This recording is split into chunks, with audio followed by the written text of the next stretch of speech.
Tinfoil hat. Oh, what the fuck are you guys even talking about? Global controls will have to be imposed, and a world governing body will be created to enforce them. Welcome to Tinfoil Hat. We go deep, homeboy. Aaron, open your mind. Drink from the fountain of knowledge. There's lizard people everywhere. That's some interdimensional shit. Wake up, Aaron. This is only the beginning. Dude, you just blew my mind. Are you ready to get your mind blown? Good morning, Swarm, and welcome to Tinfoil Hat. You know I am. You know I'm here to do. I'm here to rock. Guys, real quick, I wanted to say something. I realized I never took a moment to thank everybody who came out to Toronto two weekends ago. I had the most amazing time. I always like to thank the crowds that come to see me, because without you, I don't know where I'd be in my life. Toronto, Swarm showed up, packed it out, and I am blessed that you guys would come listen to this old man talk smack. So Toronto, like you'll hear on Broken Sim that just dropped on Friday.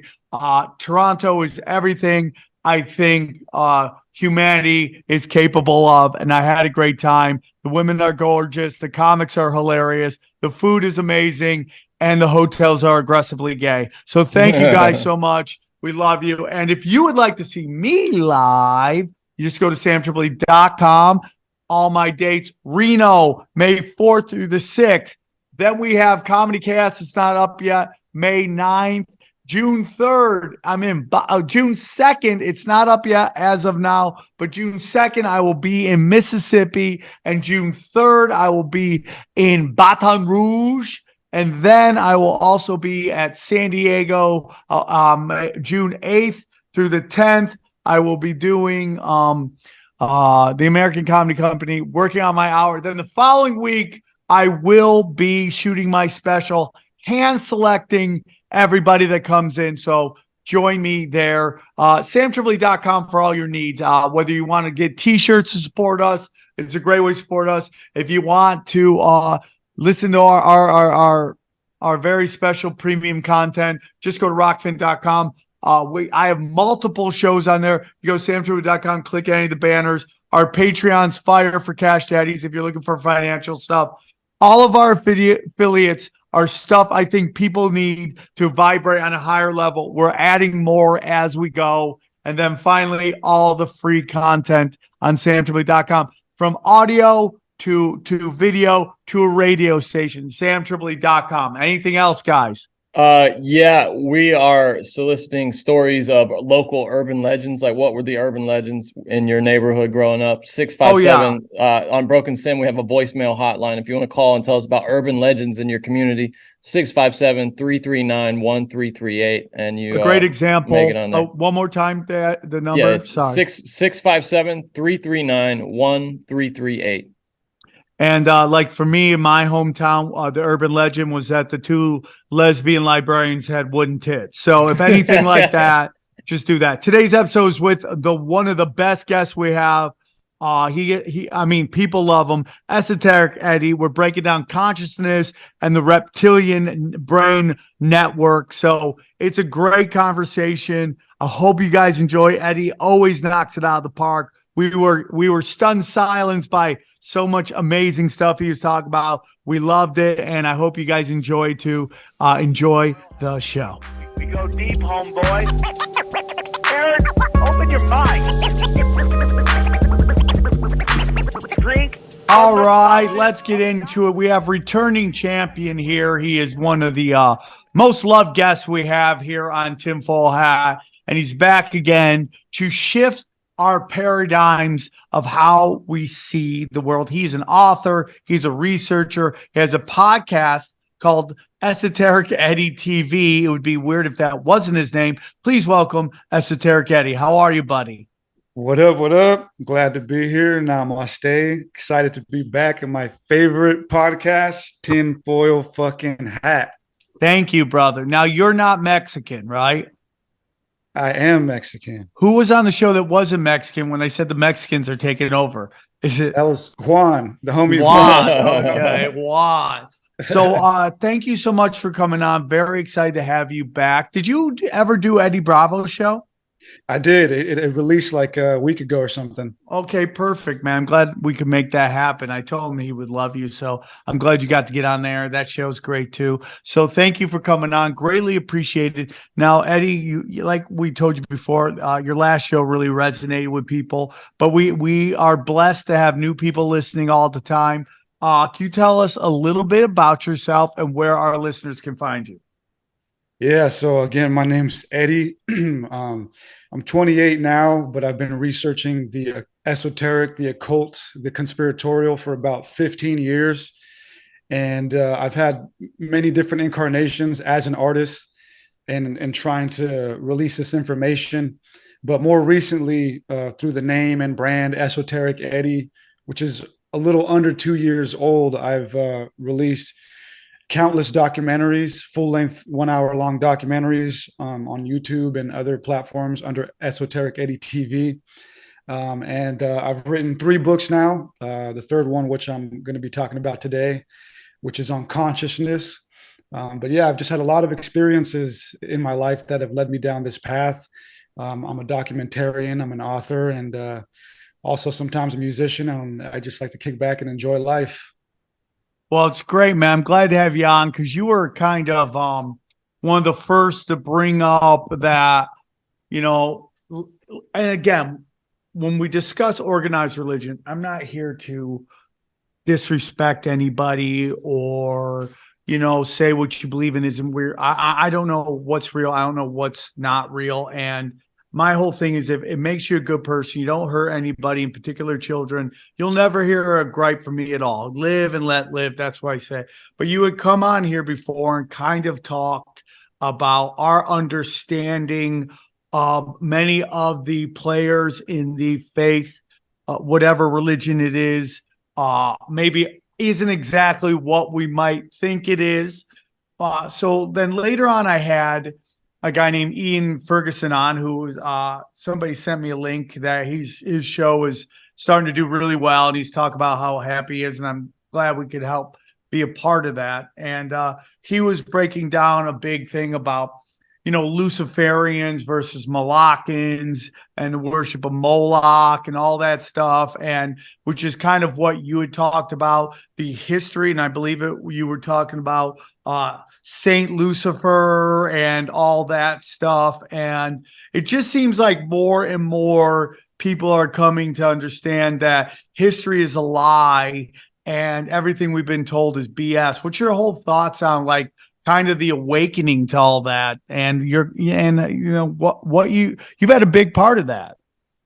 Yeah, thank you. Yeah, man. I mean, I've been researching this stuff for 15 years and I've gone through changes myself in that process. And when I was younger, like in high school, looking at all this stuff, I was a lot more fanatic, like literally like the guy like walking around saying reptilians are trying to kill us, just like out there all crazy. And I had to change and mature. And if there's one thing that I've learned through all my years of studying is that most of the messes that are made here in life are done to the fact that, we just are misunderstanding things. So a lot of stuff in history, in our lives come about because of misunderstanding. So my job as a historian, investigative historian, is just to look at things unbiased, neutral, and just present, what it is, what are the facts.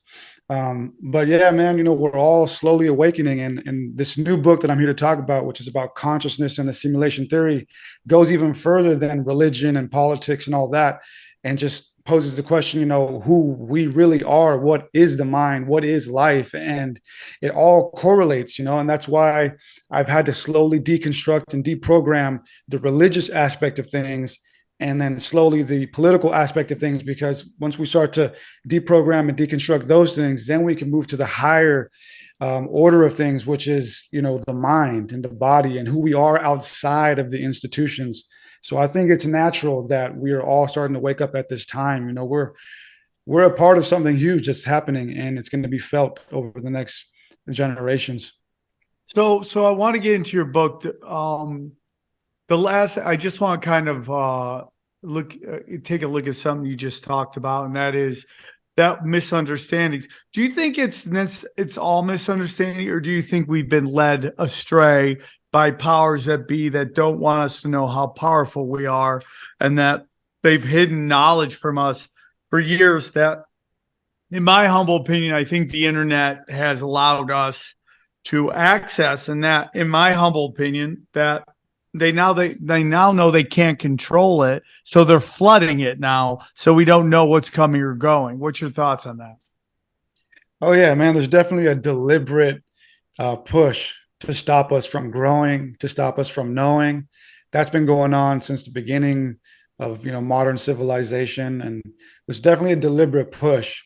But I always like to say, whatever the reptilian globalists are doing, it's a tiny little game compared to what our creator has in store for us, and if we look at nature, we can see what God or what the creator expects of us, right? Because nature is the direct expression of God.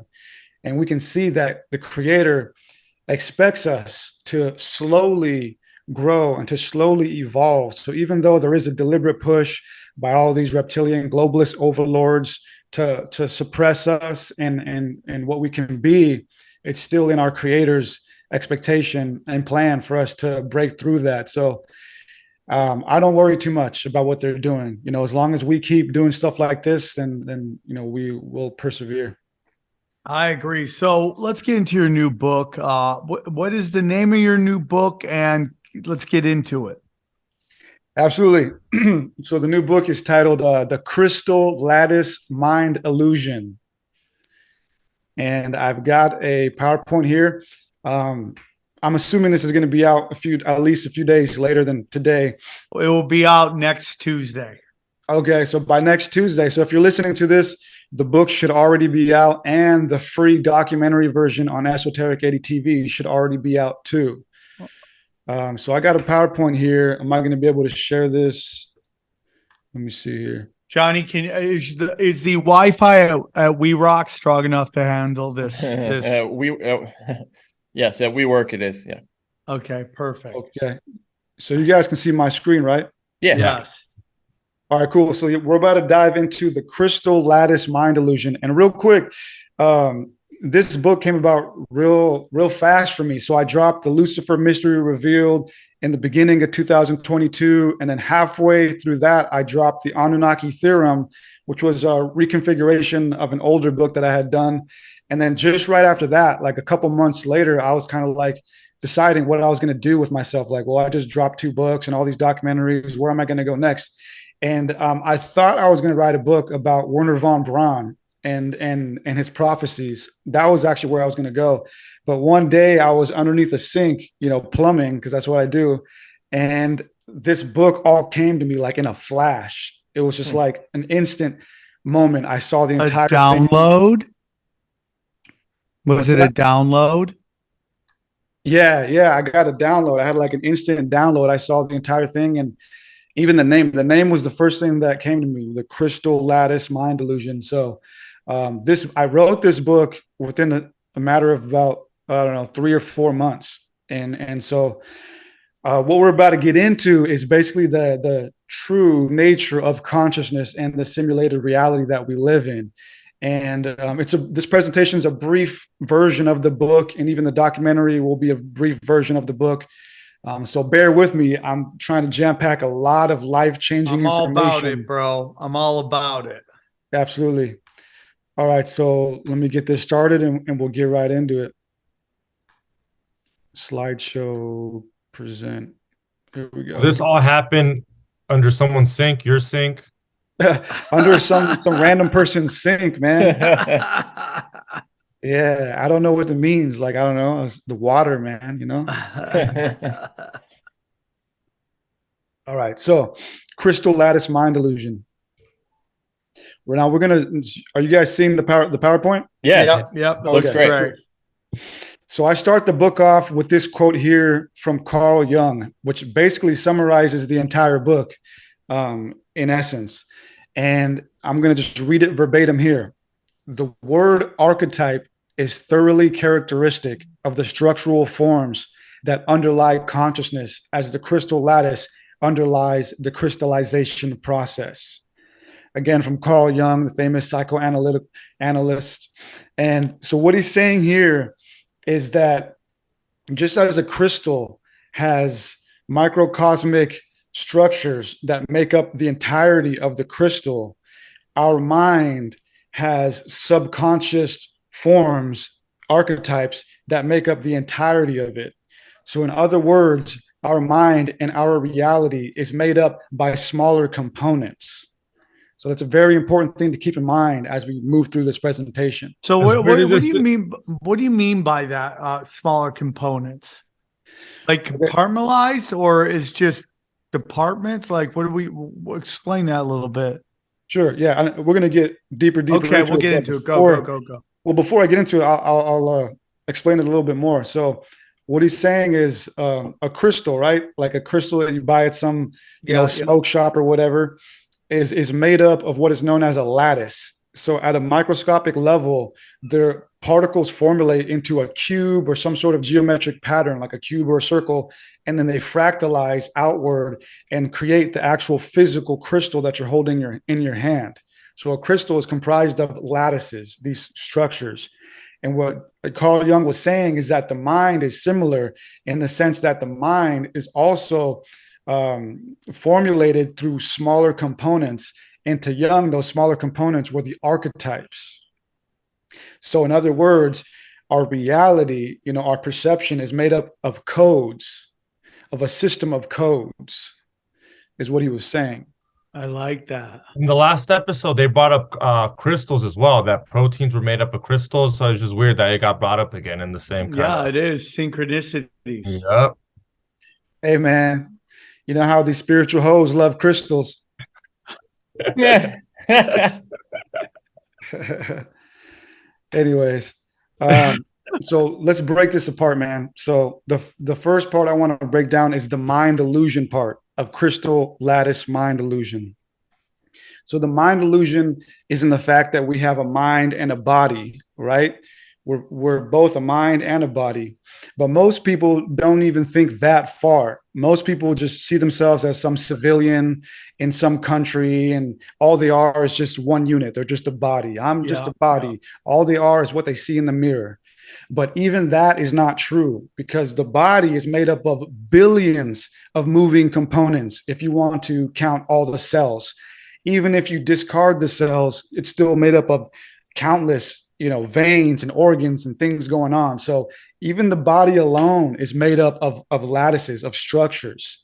And the body is just one major component of what we are. The mind is a whole nother component. And the mind isn't just one thing either, is what I've started to realize, and what we've realized, through these studies. The mind has different components as well. And so the mind illusion is the aspect that we think we're just a body when we're not. Now, in this simulation that we're in, which I'll explain in detail throughout, we have what is called central reality, or what I call central reality. And central reality is basically the consensus agreement, the consensus reality that we all agree on every day. But that consensus is dictated by what the global institutions set forth. So the global institutions, the reptilian, archonic global institutions, and the narrative that they present as being normal is what central reality is. And we all interface into that. We all agree into that. For example, we all agree to some extent that, the government is the authority and whatever the news says is true. These are examples of central reality, which is starting to crumble. And now, we can create central reality through like egregores, right? Is that kind of along the lines of that? We could, whether some's believable or not, if we're fed it enough and enough people start to believe it, like regardless of what you think of COVID, some people think there was a virus. Some people don't think there was a virus. And I'm one of those. But enough people believed in it, it became a reality. Absolutely, man. Exactly. Central reality is malleable. It can change, and it does change. It's changed throughout history. So whoever controls central reality basically controls the general consensus of where the Earth is going to go, of where the human race is going to go. And so the globalists are playing a game of controlling central reality. When you say that, does that have anything to do with the Mandela effect? It can, but that has more so to do with the second thing I was about to bring up, which is the collective sub-psyche. So central reality is where we all consciously interface, but we all have an individual consciousness and an individual subconscious and a collective conscious and a collective subconscious, which Carl Jung also spoke about. And in the collective sub-psyche or subconscious is where strange things can happen, like the Mandela effect. And so in the collective sub-psyche is where all of our collective dreams, nightmares, fantasies, thoughts, that's where all those things are kind of bouncing around. And in the collective sub-psyche is where I believe the DMT realm exists as well. And that's why when people have like similar DMT trips or go to similar places on DMT, they're experiencing similar things is because there's another dimension that exists within the collective sub-psyche where all these strange things that don't get brought forth here reside. And so with the Mandela effect, when only a certain number of people are experiencing these time shifts or whatever it is, I believe they're experiencing that through a breakthrough in the collective sub-psyche that is merging into this central reality, into this timeline. I like it. And another example of that would be the miracle of Fatima. So the miracle of Fatima was a strange event that happened down in Portugal. And what happened is these three kids, these three young kids were visited by what they called the Virgin Mary. And for like 3 days or something. And she like gave them this weird set of prophecies. And I think we're still waiting for like the last one to be fulfilled or something. And after these kids went around, speaking of this experience, shortly after, in 1917, 70,000 people witnessed what they said, the sun moving out of position and dancing around in the sky and zigzagging back and forth, like really close and back up to the sky for like 10 minutes. 70,000 people saw this. And so this is another example of the collective sub-psyche experiencing something that you normally wouldn't experience. So it is possible for our individual psyche, sub-psyche, and our collective sub-psyche to break through and cause these hallucinations or mass hallucinations. So you're saying that these people seeing this was a hallucination and the sun didn't do that? Well, that's one way to put it, and what's real is a fine line. I believe they really did experience that. But what I'm saying is it's more complex than it being real or not real. We have a conscious and a subconscious, and we just tend to think that whatever happens in the conscious realm is real and whatever happens in the subconscious realm is not real. But when we smoke DMT and we go to these different dimensions, we're starting to realize that these places are real. They exist in some sort of space and time in another dimension. Okay, I gotcha. And it's like when you see like somebody in the store and they got like a hazmat suit on because they think we're still in the middle of COVID, that is their reality? Is that what we're going through? Like they're hallucinating that there is still a worldwide pandemic. Is that anything close? Like our minds create our reality? Is that what we're and we could actually see it? Yeah. So when we fall into stuff like that, right? When we fall into narratives, like let's take the pandemic, for example, when we fall into a narrative of like, this is what's real and this is what's not real, we start bouncing back and forth between our conscious mind and our subconscious mind, because the conscious mind is what dictates our reality here in our waking self, but our subconscious mind is what dictates our reality in our altered states or sleeping states. So you're right. So when people have these stories that they tell themselves in their heads, they're shaping their conscious reality, and that can produce hallucinatory effects. And if you're like die hard about the story or the narrative you're telling yourself, or if there's somebody indoctrinating you into that narrative or story, it can slowly shift your entire perception, and it in the extreme cause you to actually have a psychosis. So, Eric, Eddie, do you remember? Have you heard of Juan Diego? No, maybe. So Juan Diego was a converted Catholic, and the same story is it was a little kid that saw the Virgin Mary, and then he wanted to go tell everybody, and it's a Mexican thing. And I'm asking, is that the same thing? Are they seeing the same thing? Well, what I was going to get to, is that we'll shut up. We'll let you do it. No, you're good. These are great questions. So what I'm getting at with this is going back to Carl Jung's quote of archetypes, right? Because these little kids saw the Virgin Mary, and as you're saying, Juan Diego saw the Virgin Mary, and hundreds of thousands of people have claimed to have seen the Virgin Mary, but was it the same Virgin Mary? I don't think so. I think the Virgin Mary is just an archetype. It's an archetype that we can easily identify with. So we're having an experience that in essence is just energetic. And because these kids are familiar with the Virgin Mary, and that's like a very miraculous person to them in their subconscious, because they're having this breakthrough, this psychosis, this energetic breakthrough of the subconscious mind, they can only perceive it as something that they know in that moment. And so they're perceiving it as the Virgin Mary.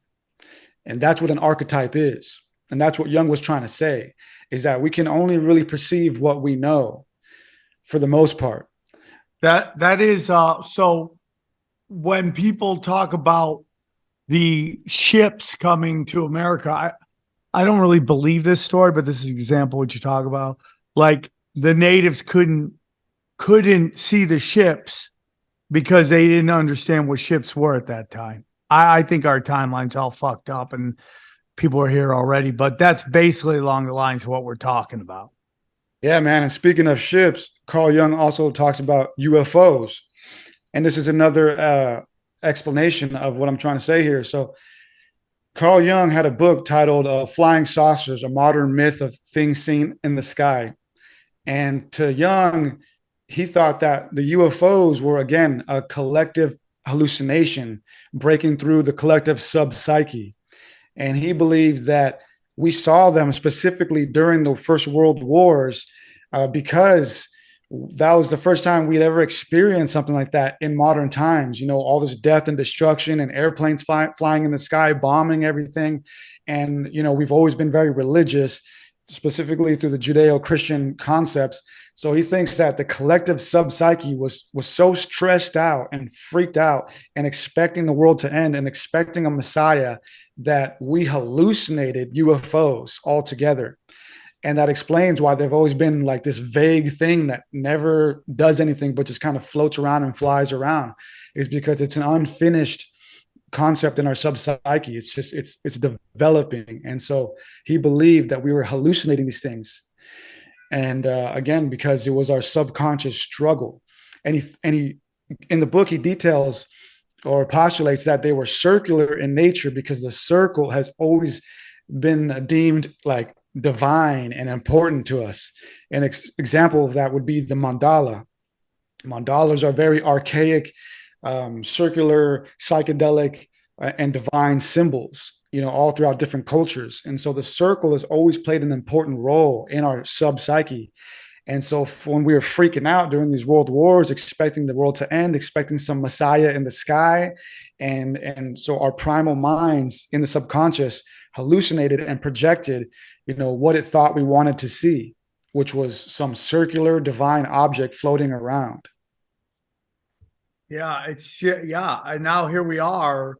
When we're seeing all this stuff, it's like, did we make these things happen? Did our energy and our belief system make these things happen? Like they always use sci-fi to kind of tell you what's going on, but it's also, is that kind of making us kind of wish that these things are going on and therefore will them to go on. Yeah, I always say, man, like the timeline of the book of Revelations like doesn't have to happen, but it almost seems like they're always trying to like shift us into the timeline with Yeah, for the book of sure, bro. Revelations. And yeah, so it's all perception, and we can call these things into existence because we're powerful, and we have a collective sub psyche of dreams and thoughts and nightmares that can be called forth into our conscious life. I think it's along the lines of and this is about our last episode too, but just the way we're all talking about AI just seems like we're wishing this thing to be so super powerful that it takes over. We're like almost manifesting for it to take over. Yeah, absolutely. And this is a little off track, but Jacques Vallée, one of the world's most renowned UFOologists, he that's what he believed. He kind of was he sided with Carl Jung. Him and Jung are probably one of the two, if not only, UFOologists who believed that these things were more conscious in nature, like they weren't physical craft. He believed that we were like calling these things in, basically, and but it was a feedback loop system. Like the more we called them in, the more it became self-aware, like AI, and started to live a life on its own, basically taking our consciousness and utilizing it and building its own self-awareness. And so the point it becomes so self-aware that it can live its own life in between dimensions. Yeah, I totally see this. I think our mind and our energy, and when we sync up, when we all think something enough, it becomes the shadow in the cave. So and you we think just do you think right now, like, how the government is talking like the UFOs? The more they talk about it, the more attention we give it, the more they're going to appear. Yes. And I think it's more complex. I agree. I think the government has had like UFO technology for at least since the 50s. And so it's complex. I think there are what we would call real UFOs, but they're like these orb energetic things. And then we have these mechanical UFOs that are actually covert psyop technology. And I think they're both kind of slowly helping us upgrade, and evolve in our mind, because the government, whenever they have like real, like crazy futuristic technology, they can't just release it. They have to like slowly implement it until it becomes normal. Like a lot of the stuff we use today that's normal would have seemed like out of worldly like 50 years ago and would have blown our minds. So I think they're slowly prepping us to get used to seeing things that defy the laws of gravity. Our kids, just like discussed in the last episode, will grow up with AI or Chat GPT as a normal part of their life. Yeah. Do you think the images they've been showing us are actually some things they recorded, or do you think that they just generated them for that purpose of priming the pump, so to speak? Well, my opinion and belief is that all the stuff going on the news is planned, and it's a part of a psyop. Whether that's for good or bad purposes, I think it's all planned, and they're doing this to slowly disseminate the ideas to help us get used to whatever they're getting ready to launch within the next 50 years. And I think that nature does the same thing. Whatever the real UFOs are, whatever the real crop circles are, whatever that is and where it's coming from, I think ultimately it's coming from the creator. And it's showing us what we're capable of and trying to get us used to the idea of that we're more than what we've been led to believe. I totally agree. Wait. Okay, so that's interesting. Now you're making a distinction. Some of the UFOs, I guess we're just going to call them that, are entities from the creator, and some are what, pretenders for other purposes. Is that what you're saying? Yeah, there's basically two classes, real UFOs, which are who knows what, and then just government covert psyop technology. Okay. Fascinating. I agree. Yeah. I mean, real quick, I have a compilation video on my channel of UFOs, and I try to make it just for fun. I was like, man, let me get some UFO videos, put them together and put some music to it. And I tried to find videos of actual mechanical craft. And if you go out there and try to find them, I wasn't able to find a single video that was convincing, at least, of a mechanical craft. The only UFO videos out there are videos of these orbs, of these light, energetic things. So it's almost like they're trying to control the narrative of what UFOs really are. They're trying to say, no, they're mechanical. Look, when really there's something way different. They're not Well, ships. how about this story that's out about the U.S. government shot down a UFO, and then while they were cowering in the corner at a balloon, now they're suddenly like, we got them. Yay, us. And it's just like, are you afraid of a balloon? Or are you shooting down shit in the sky? Which one is it? Well, in this balloon thing, I see stories about balloons all the time now. There's definitely something that they're trying to inject into our public consciousness about it. Yeah. Yeah, man. Yeah. Whenever you see things repeated throughout the networks, throughout the global networks, it's because they're prepping, they're conditioning, programming.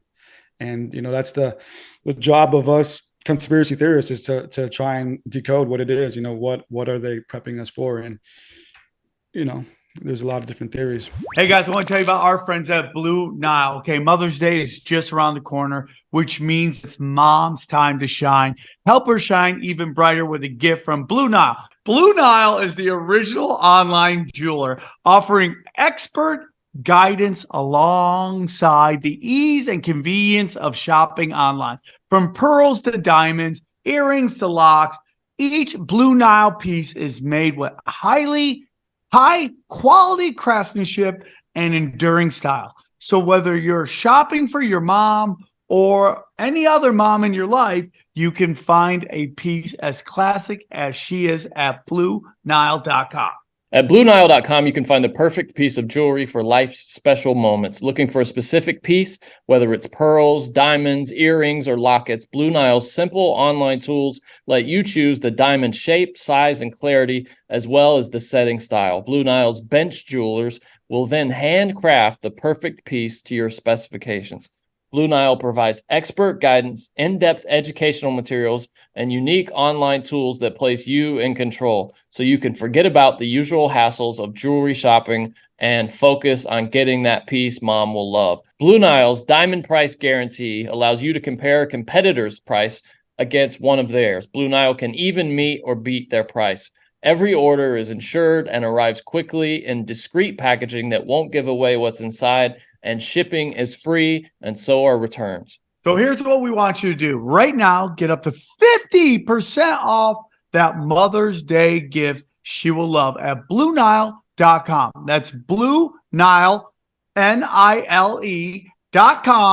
That's BlueNile.com. But getting back to this, so again, we have the conscious mind and the subconscious mind.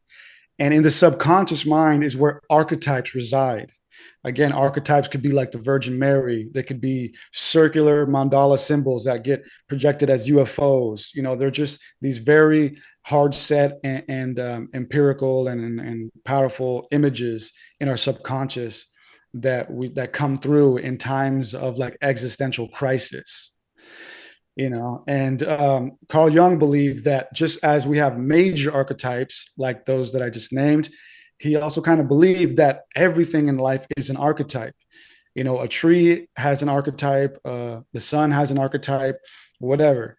And he believed that when we are born in a body, in a fetus, that all the archetypes of our virtual reality get downloaded into the brain through the mind, so that when we're born into this world, we understand what we're living in. When we look around, we know what a tree is because we have that archetype downloaded already. In other words, when we're born, we have the reality program already downloaded. As he said here in this quote, the form of the world into which a person is born is already inborn in him as a virtual image. That's crazy. Yeah, so everything around us are archetypes. Are archetypes. And Plato talked about this. Plato talked about this in his theory of forms. He stated that everything is a shadow, a facsimile from the source. And so that this is just all a simulation being bounced off of from the source, wherever that is. So we're just toggling here in this simulated reality when in actuality we're existing somewhere else. Like there's a higher self. Absolutely. Like Absolutely. we're playing Grand Theft Auto, and this is our we're basically players in a game. Yeah. So that's what Jung believed. That's what Plato also believed, and it's also what we're starting to realize, as I'll start to detail. So that's so crazy that my higher self maybe get robbed by the same hooker twice in one day trying to buy drugs. Like what kind of higher self is that? Have you never died twice in a game? Not that I know of. Would I know that? Does Super Mario know he already died twice? He's got one life left. Ooh, he doesn't. Yeah, that's right. Does he not? I don't know, dude. Oh, we're gonna get into that, man. I have a whole entire slide on Super Mario. Okay, yeah, let's go, dude. It's so funny, bro. I had this conversation about the moon, Pac-Man being about the moon and Super Mario being about life, and I was telling comics this, and I might as well be speaking Chinese the way they stared at me. Was that with lunar expert Jason Tebow? Yeah, Jason Tebow went to college for that or something. Like, go on. Okay, sorry. No, you're good. You're good. Yeah. So again, just to wrap up, the subconscious runs off of archetypes. It projects archetypes into the conscious reality, and that's how they operate. The subconscious feeds the conscious, the archetypes or the program, and that's the relationship. And so Carl Jung spoke about the subconscious being the actual driving force for our mind. And it's the subconscious that I say is the most connected to God, because the subconscious is the more free and liberated and wild part of our mind. It doesn't ask for permission. It actually just runs the program. In other words, the program starts in the subconscious mind. And in this quote here that I have on the presentation, Carl Jung is saying that this is evident in the fact that, as he says, modern man still does not realize that he is entirely dependent on the cooperation of the unconscious, which can actually cut short the very next sentence he proposes to speak. He is unaware that he is continuously sustained by something, while all the time he regards himself exclusively as the doer. So we have a dualistic nature, at the very least, between the conscious and subconscious mind. And again, the program starts in the subconscious mind. So what the subconscious is fed through archetypes, through reality programs, the consciousness lives. It's interesting, man. It's just totally interesting. Yeah, man. We're in a video game and we're players. Somebody's playing us. Somebody decided to make you illegal, XG. So just a little bit more on the subconscious. As you were saying, Sam, the subconscious is the higher self, I believe. I believe the subconscious is the actual higher self. And that is kind of dictating and wielding the conscious. And as we'll see, the higher self, the subconscious, can also be taken advantage of, can be manipulated and subjugated. But just to wrap up archetypes, this is a quote from my book. This is what archetypes are to me. Archetypes are projected into our reality when the human mind is triggered by cultural parameters equating to a figure or phenomenon. Darkness is scary, scary is evil, and the devil is the evilest being. Therefore, the devil is seen in the dark. So this is how the sequence of events goes down, in which we're told a narrative, and that narrative can evolve and allow us or cause us to hallucinate our reality in ways that are good or ways that are bad. It all starts with the subconscious and the archetypes and the programs that it's fed. So when people see the devil in the dark, it starts off with that, right? Is what you're trying to say? Exactly. It all starts with darkness is scary. And then it goes from there. Yes. All that basic knowledge. Like sometimes my daughter, who's really young, has very advanced speech. You're like, where did you get that? Man, she comes into this world with knowledge from somewhere else. I'm telling you right now. Oh yeah. No, that's very possible. Absolutely possible. But sorry, well, do you think that comes from you, Sam? Like from and anywhere you think this is like past life, like her life? I think it's past life. And maybe the subconscious. Who knows what our higher self is letting us know at what time. Absolutely. So again, the subconscious is where the programs start. Where the program I got starts. what you're saying now. I totally understand everything you said. There's these pre-programmed in kind of things that are already embedded in our hard drive when we arrive here. Absolutely. Absolutely. And as I'll get into towards the end of this, the more we change our frequency or change our thinking and change our love towards one another, the people who are birthed after us will have downloaded subconscious programs of higher quality. I agree. One piece of evidence and the fact that the subconscious is where the program resides is the fact that it's so hard for us to change our habits. It's so hard for us to work out more, to eat better, to stop doing the things we don't like doing.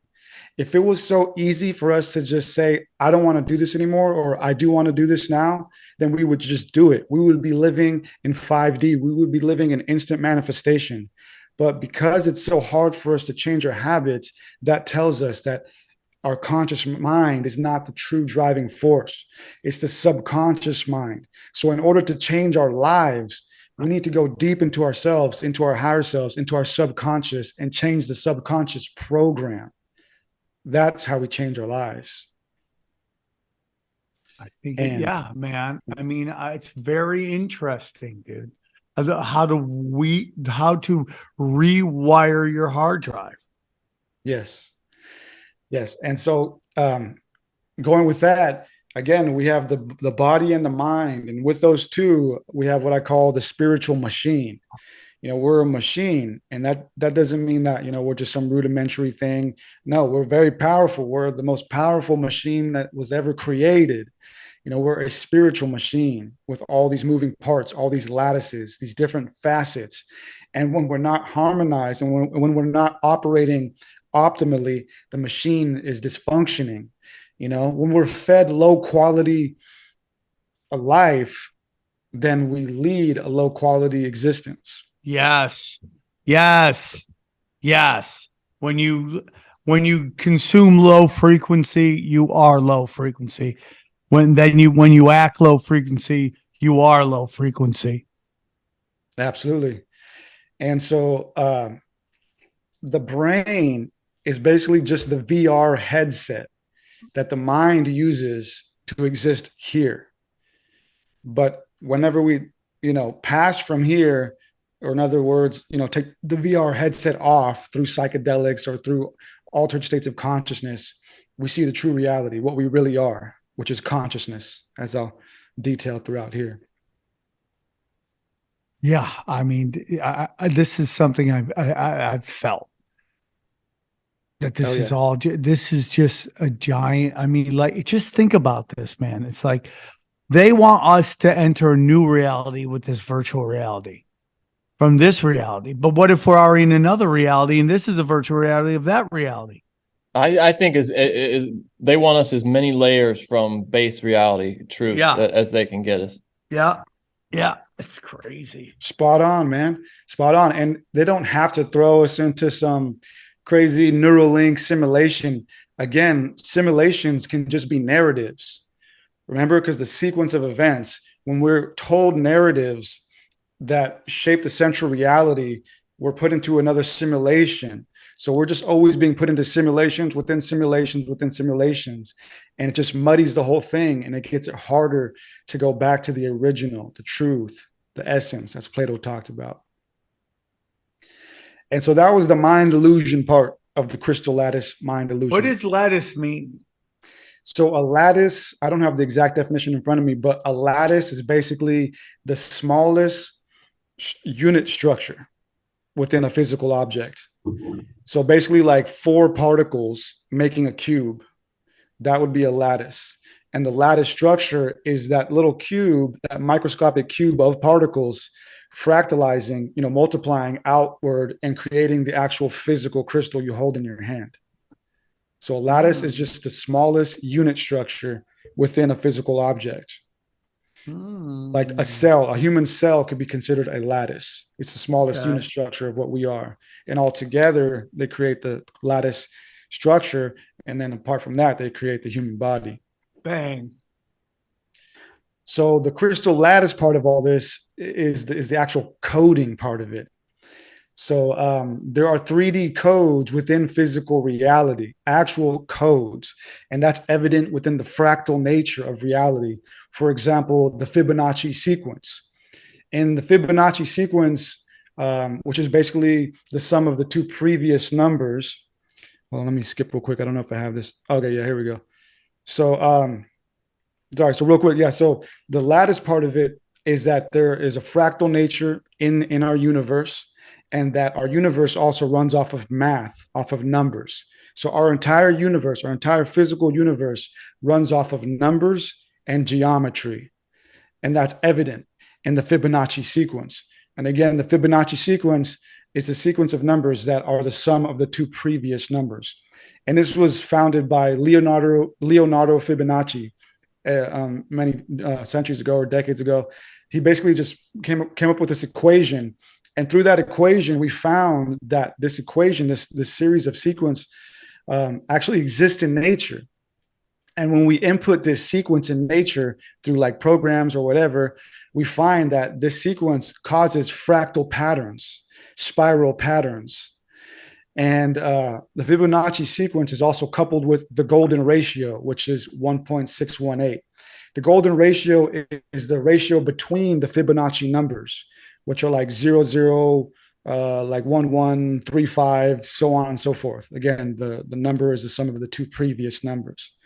But the Fibonacci and golden ratio, when examined and input into nature, they create these spiraling, fractaling patterns that we see all around us in flowers, in galaxies, in shells, and even the human fetus. If you look at a human fetus, it starts off as a little spiral, and it grows outward. And so all around us, we have numbers and geometry. The numbers are the hard set data that cause the growth patterns.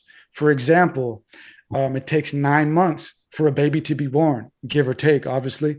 But the fact that it takes exactly 9 months should tell us that something or whatever designed everything around us to happen within a specific parameter. So the numbers in the codes of nature are the hard set equations that cause the growth patterns. And the geometry are the abstract results of those equations. For example, again, a human is conceived. It starts off as a circle. That circle splits, and then it creates a spiraled little fetus, and that fetus continues to fractalize and grow and creates a human being. So again, the codes in nature are the hard set numbers that cause the growth patterns, and the geometry is the abstract forms that are resulted of that. Math is why I believe in God. Not the only reason, but I think one of the strongest reasons that you and atheists tend to be nerd dorks, right? Because everything is about science and being able to prove, and faith is belief without evidence. And even though they always believe science and they never really look at the evidence, but for me, like the number sequence of everything is proof that there is a higher plan. Whatever that plan is, I do not know, but I do believe that it's a proof of God. Oh yeah, absolutely. As I mentioned earlier, man, like nature is God's direct expression, because nature is the only thing in the universe that does its own thing without interference from any other sentient being, whether it's us or the Greys or whatever. So if you want to know what God thinks and what God expects of us, you just have to look at nature. And it expects us to grow. It expects us to go through struggle. And it expects us to evolve. So we're not done growing. We're not done evolving, as I'll detail towards the end of this. All right. So getting even further into the codes within nature, right? So mainstream scientists would say that basically everything comes from DNA, that DNAs are what decide what everything's going to be, in biological life. But we've started to realize that there are other theories now, and that DNA might not be the thing that causes all things to grow. And one person who theorized against that was Rupert Sheldrake. And what he realized was very simple. He said DNA is already in the cell. DNA comes a part of the package of a cell. So how can DNA create the cell if it comes equipped with the cell? DNA is simply what activates the traits that the cell will give off. It doesn't create the cell. And so he came up with a theory known as the morphogenetic field. And he believed that there was an invisible field, undetectable to us now, but possibly detectable later, which actually resonates and causes cells to form. And we have fields all around us that are invisible that we accept. Like, for example, the electromagnetic field is invisible, but we accept it's real. The Wi-Fi, signals are invisible, but we know they're real. We accept they're real. So he believed that cells were actually birthing from a morphogenetic field, that they were coming in through a resonance field. And he likened this to cymatics. Cymatics is the science of causing water or sand to shift into geometric patterns when they're washed over with frequencies. So if you were to get like a cymatic plate and put water on it and then hit it with like 432 hertz, it would cause the water to quickly shape into a geometric form. I love that. Vibration. Same thing with water, energy. Have you watched those videos of that? It's beautiful what comes up when they do that. It's amazing. With water or sand? Water and sand, both. I mean, they're both incredible. For sure, man. The world is way more interesting than they want us to know, man. It's way more complex and beautiful than they just even want you to believe. And everybody focuses on the stupid and not on the crazy, exciting stuff. Absolutely, man. So Sheldrake was saying, just like as in cymatics, when certain frequencies cause certain forms, there must be a field that is causing cells to form, because there are different types of cells, so they're forming from different resonances from this morphogenetic field. That's his theory, which is kind of becoming the leading theory in certain fields of thought. But with that, we have the 4 fundamental forces of nature. Now, these are the 4 fundamental forces according to mainstream physics: electromagnetism, the strong nuclear force, the weak nuclear force, and gravity. Now, the electromagnetic force, of course, is exactly what it sounds like, is what takes care of electricity and magnetism.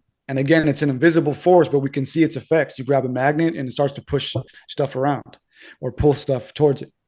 And the strong nuclear force is what holds particles in place. It's what causes atoms to be structurized so that they don't fly all over the place and explode. That's what the strong nuclear force does. It holds things together. The weak nuclear force is what causes particles to dissipate and decay and cause emission.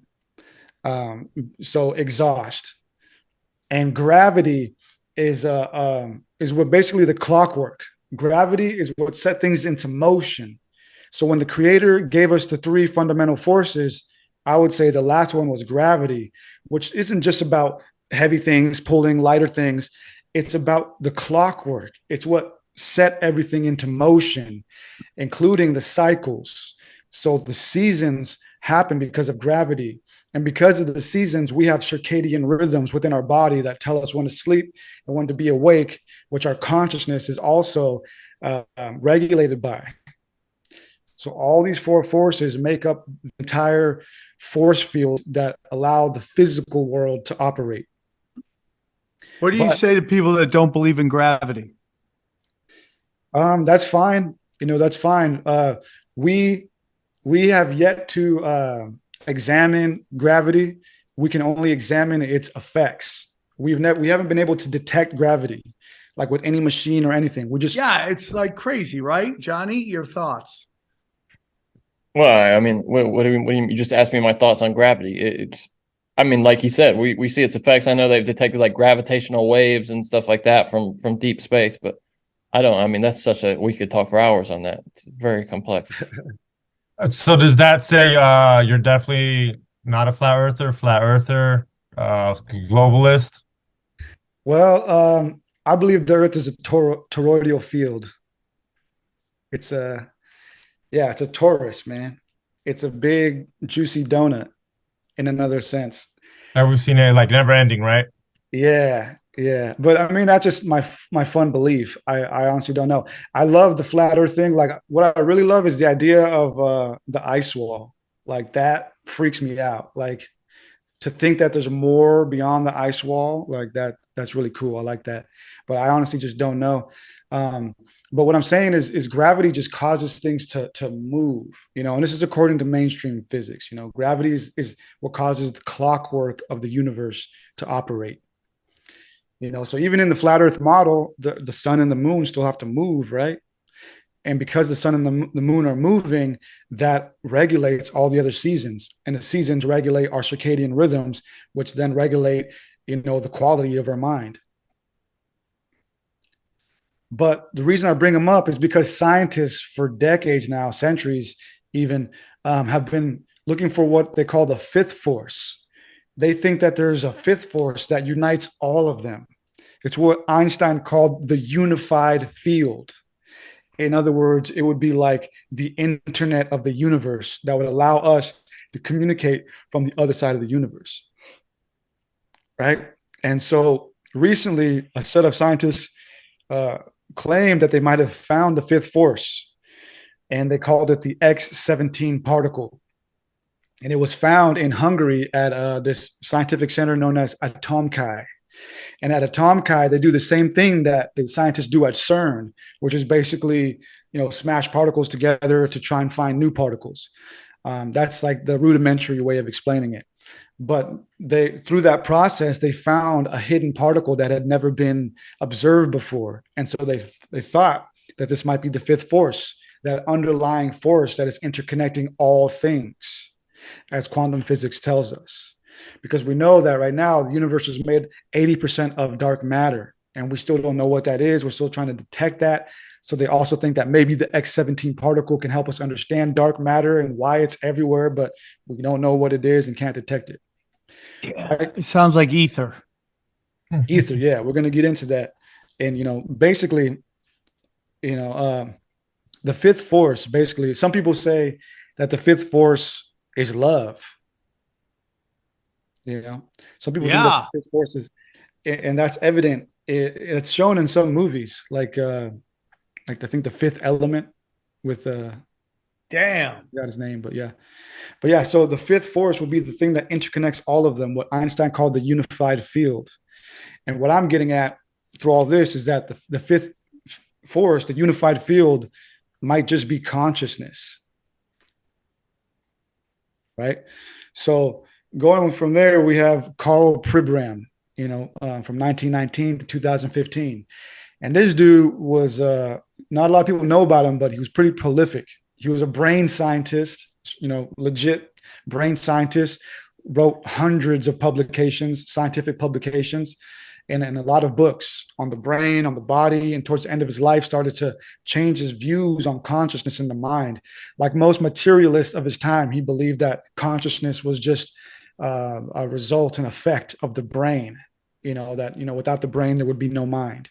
But towards the end of his life, he started to realize it was the opposite. And he came up with what is known as the holonomic brain theory.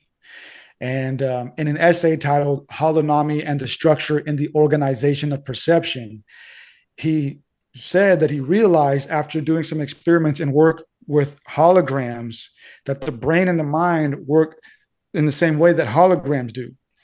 And I don't fully understand hologram technology, but basically They work through a series of lasers and mirrors and photosensitive plates. And basically, when the laser hits the photosensitive plate, it hits the information, and the information is told to project out a hologram. And the crazy thing about it is you can take any small section of that photosensitive plate, whether it be a 1 centimeter square, and hit it with the laser, and it will still create the full hologram. Every little piece of that photosensitive plate holds the entire information to recreate the entire hologram. So again, getting back to the idea of lattices. And Carl Pribram believed or realized that the mind and the brain work the same way. The brain is the photosensitive plate that holds the information, and the mind is the laser that it's hitting it and projecting reality. That is what he realized after, almost living 100 years and writing hundreds and hundreds of papers. Dude. That guy lived. That guy saw the biggest changes ever, right? From 1919 to 2015. What that guy saw, insanity, dude. He got out right at the right time, too. He's like, wrap it up. Imagine if you could call it a day. You lived a nice life at 2015. You're like, I'm out. Bam. Perfect time. Dismount. Goodbye. Yeah, man. That was like right around the time like everything got fucked up, too. Yeah, right, dude. To a certain extent. Yeah, man. So he realized that. And it's led to a whole new, school of thought. So that's basically the crystal lattice mind illusion in simple. Before we move on, and the definition for it in my book is that it is the concept that reality is comprised of the physical and non-physical quantum working in conjunction to construct our universe.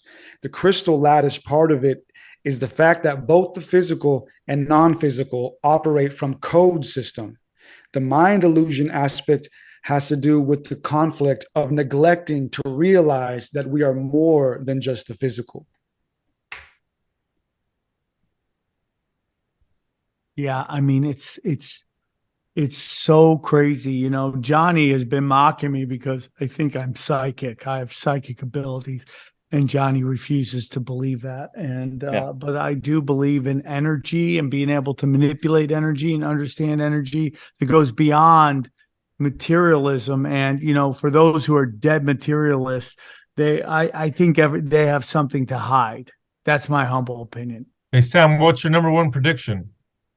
I can't do that. That's not how I operate. Yeah, that's not how his psychic works. His psychic works in a way that it's not provable at all, is how his psychic abilities work. Yeah, you shut up, Johnny. Right. Sorry, I'm trying to get back to sharing this.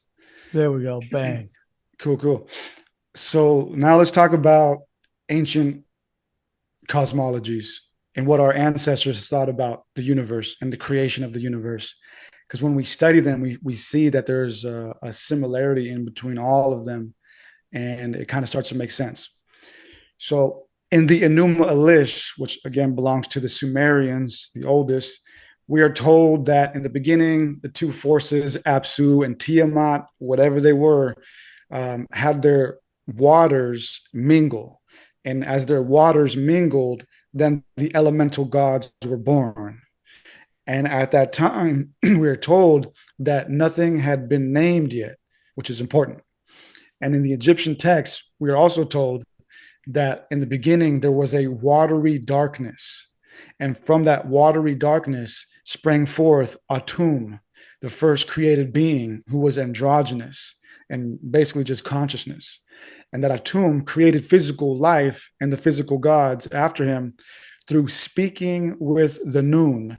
And the noon, again, was the watery darkness. And in the Rig Veda, the Hindu text, we are told that in the beginning, there was a cosmic water. And from that cosmic water came forth the One. And in the Torah, all of these are reflected when we are told that God's Ruach, or spirit, whatever it is, was floating above the waters, and that he spoke and said, "Let there be light." Damn. And so the key similarity in all of those was the water, the one being, the one mind, and spoken word. And all three of those are what I call in my book the ancient matrix. The watery darkness was the cosmic ether, the original ether, the mother is what I call her. And the first being in all of the stories was what I call the creator consciousness, God, if you will, that first mind that came forth out of the mother, the ether. And then with those two, all physical life was created through the power of word. Again, in the Enuma Elish, we're told nothing had been named. In the Egyptian version, we're told that Atum spoke life into existence with the noon. In Rig Veda, there isn't a component about words, but there is a component of the Om later on, the Om vibration in Hinduism. And in the Torah, again, we're told God spoke everything into existence. Let there be light, this, that, and this. So with the creator consciousness came what I call the Om vibration. Whoever that being was able to speak life into existence. But words are just vibration coupled with imagination. So yes, the creator's innate ability or superpower, if you will, is the ability to manifest at will, to imagine something and speak it into existence through vibration, because that's all that word is. It's just vibration. So these three components comprise the ancient matrix: the cosmic ether, the mother, the creator consciousness, the father, and the Om vibration, which is physicality, the baby, if you will, if you want to look at it that way. And these different things are represented all around us in different ways, in different iterations. The ocean, for example, is a child of the cosmic ether. And just like the cosmic ether isn't conscious, the ocean isn't conscious, but it allows the availability for consciousness. It allows life to form. Like Wi-Fi, brain waves, any wave or ether are just iterations and children of the cosmic ether. The four fundamental forces of nature that we just went over, those are all children of the cosmic ether. Creator consciousness, every mind in this universe, whether it's ours or a bug's, is a facet of the creator consciousness. It's a child of the creator consciousness. And everything we see around us, everything that's physical, is actually just comprised of vibrating particles. Yes. That is the Hermetic principles. Everything is vibration. Things get denser and denser, and that's how you get your table is it feels hard. It's all vibrational. Absolutely, man. So all these three components, the ancient matrix, make up the entirety of everything. Everything's basically just a very intricate kaleidoscope of these three components. Bang. And I already went over Plato earlier, but Plato again believed that this entire reality was fake. It was a facsimile, and that everything had what he called an essence, and that in that essence, we are being projected here. And he talked about that in his cave analogy, which I'm sure most of you are aware of. We don't really have to go too deep into it. But consciousness. So consciousness, again, is just one part of what we are. But even consciousness has its different facets, its different levels. And A.C. Bhaktivedanta, who wrote a book on reincarnation and who was a prolific Swami, spoke about there being different levels of consciousness, and there being three kingdoms of consciousness: the plant kingdom, the animal kingdom, and the human kingdom. And that as humans, we have the privilege to have the highest availability of consciousness, and that we should take it upon ourselves to utilize it to ascend even higher. And as you can see in the quote on the screen. And so there are different levels of thinking, different levels of consciousness. Some of the lower levels are what I call static thinking. Like a bug, for example, isn't thinking the way we are thinking. They have a more static way of thinking. It's just kind of just very simplistic. It's static, and even we have autonomic thinking. When we're driving on our way back home from work and we kind of zone out to the music, our autonomic thinking takes over. It allows us to like wander off and think about whatever while we're swerving through traffic and somehow still miraculously making it home, and then being like, whoa, I didn't even realize how I got here. Yeah. That's our autonomic thinking. Is that kind of like how a bee goes back to their nest? They don't know how they're programmed to it in a kind of weird kind of way. Is that the same? Yeah. That's similar. In my book, I talk about spiders and how, spiders, they weave these very intricate and beautiful webs, but they're not taught that. It's just in them. So even though it looks as if they're very highly conscious, they're just born with that. Whereas we humans, we have the ability to like think up things that have never been thought before, create things that have never been created before. We can go against our own nature and become, the quote unquote, the opposite sex or whatever. We can change genetics. Like we can go against nature. Whereas animals, they're in flow with nature, but their thinking for the most part is static. And that doesn't mean that they don't exhibit high forms of thinking. Because some of them are evolving too. Just recently we've realized that certain monkeys out there in the Congos and stuff are starting to make weapons for fishing and hunting. So it's in our creator's plan for everything to evolve eventually. We actually used to be not that different from animals not that long ago. Some of us at least. It depends on what. How long until monkeys start me tooing each other? Oh man, I give seen drag monkeys. Yeah, yeah man. But yeah, so getting back to us, right? Like whether you believe it or not, we've come from a succession of humans, and the modern human is known as the Homo sapiens sapiens. I don't know why they do it that way. It annoys me whenever I have to write it. But we are Homo sapiens sapiens, and we're no longer Homo sapien. But our current skeletal system is only about 100,000 years old. Prior to that, we were a completely different hominid. But what's crazy is that our current form of consciousness, the abstract form of thinking that we have, according to anthropologists, is only about 50,000 years old. So somewhere in that time span, consciousness was interjected into us. It exploded into us. So Go ahead. So you brought that up. What do you think expanded double the human sized brain? Do you think it was like the shroom theory, or what you got going on? Yeah, the stoned ape theory. Yeah. So it could be that. And the funny thing is, as Terence McKenna pointed out in the stoned ape theory, he said that our ancestors ate mushrooms and had trips, and through those trips created language. They were just tripping and they created languages and symbols. And through that process, our brain doubled because our thinking became more abstract. Mm-hmm. And that's actually the same theory that anthropologists have in mainstream science. They think that it was the cause of language and symbolism and abstract thinking that caused this doubling in size and this new way of thinking. And actually, in anthropology, they describe our previous hominid ancestors as being non-linguistic organisms. That's how they describe them. So basically, to them, the only difference between us and our ancestors was the fact that we created languages and symbols. Yeah, if you ever get pulled over by the cops and you're on shrooms, they ask you what you're doing, just tell them you're trying to expand humanity.